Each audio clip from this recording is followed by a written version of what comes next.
Hi everyone, I am back with video number 4, and today I'm going to talk about compassion, and I'm going to keep it to under 4 minutes. It's my goal. Say hi. Daisy's here. We just took a walk. She is now going to take a nap. There you go. Okay. So I'm going to give you the definition of compassion. So a few weeks ago, I spoke at a women's group, women's gathering about self-compassion. So this is a topic I have been looking into recently. So compassion, the definition is to suffer together. It's a feeling that arises when you are confronted with another's suffering and you want to relieve it. So I was thinking about this in regards to what's taking place in our world, and how important it is that we have compassion for those who are suffering, whether they're sick or whether they've lost their job. And to me, having compassion is more than just having a feeling of sadness or wanting to alleviate suffering but not doing anything about that. I think it's important that we need to take a step back and ask ourselves if there is anything we can do to help alleviate someone's suffering. So sometimes it is just sitting with it, and especially when something's taking place far away and there doesn't seem like a way that we can help that situation. But there are so many things that we can do in our own community to help alleviate other people's suffering. So I'm sure that you guys all have ideas.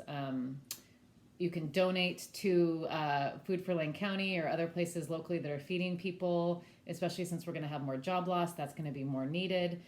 So supporting charities, helping neighbors that are older that need food, reaching out to people, making sure they're okay. All of those very practical things we can do right now.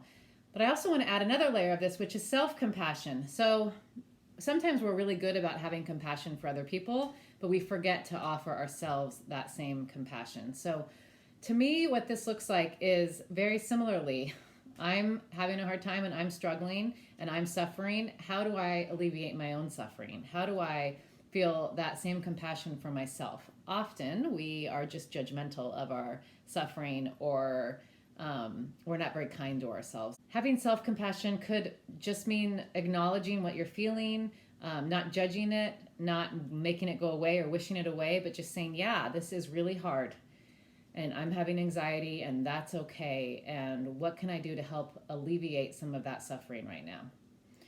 Instead of, get over it, people have it worse than you, just shoving all that stuff down. So self-compassion, as silly as it sounds, literally sometimes looks like this. It looks like, yes, this is really, really hard and you're going to be okay. And what do you need?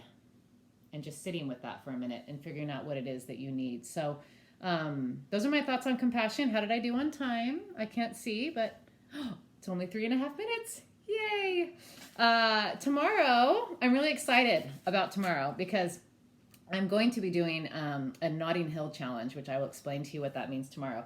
But I am curious if you guys are willing to, whoever watches this, if you're willing to in the comments share ideas that you might have about how to have compassion for people right now, what that would look like, or what you've done, or what your ideas are. So I gave some suggestions, but I know people have others, and I would personally love to hear them.